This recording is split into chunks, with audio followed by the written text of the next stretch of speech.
Thank you, Mr. Speaker. I join my colleagues in condemning what can only be seen as sheer desertion, yes, I use the word desertion, of Ukraine by this president, and I deeply regret, at least to date, by my Republican colleagues in Congress. The dictator of Russia, as has already been pointed out, has not seen a better day, at least since the successful death of Alexei Navalny. But let's be clear, Putin is not the only dictator, and for the third time I use the word dictator, who's dancing today.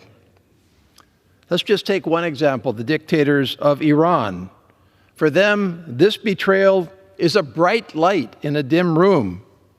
They want nothing more than a stronger and resurgent and unchecked Russia, because that brings them renewed hope to their singular focus of the destruction of Israel. And by the way, I say very directly to our friends of Israel, wherever you are, and many of you were in the capital today, that if you do not call out this abandonment of Ukraine now, you have learned nothing from 1939 Czechoslovakia. But there's one dictator in our world who is cheering the loudest of all, and that dictator is the General Secretary of the Chinese Communist Party. This is the world he covets. This is the world that he's worked for. This is the world that turns the lock and opens the door on his ambitions. The world of a weakened, isolated America that nobody trusts. A world in which this country walks away from proven international rules-based orders that have kept the peace and stability for 3 generations now.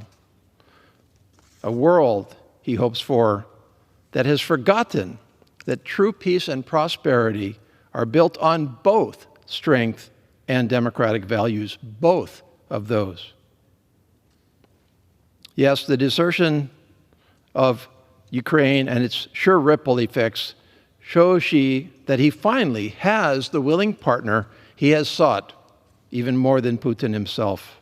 A partner equally committed to an ad hoc transactional foreign policy where all that really matters is power, money, and leverage. That alliances, principles, and loyalty are disposable, as if that ever alone would buy lasting peace, and there is no example in world history that it does. But our president says, don't worry, we have an ocean between us and Ukraine, so what's to worry about? And no doubt in time, he will assert the same thing about my ocean, the Pacific Ocean, between us and the People's Republic of China. He will say that that ocean offers the same illusion of insulation from the world of reality. Well, tell that to Japan or Taiwan or South Korea or the Philippines. Tell them that that ocean protects them. Or the ASEAN countries, or Australia, New Zealand, Singapore, India, the island nations of the Pacific. Tell that to the citizens of the American homeland in the Pacific, Hawaii, Guam, the Northern Marianas, American Samoa.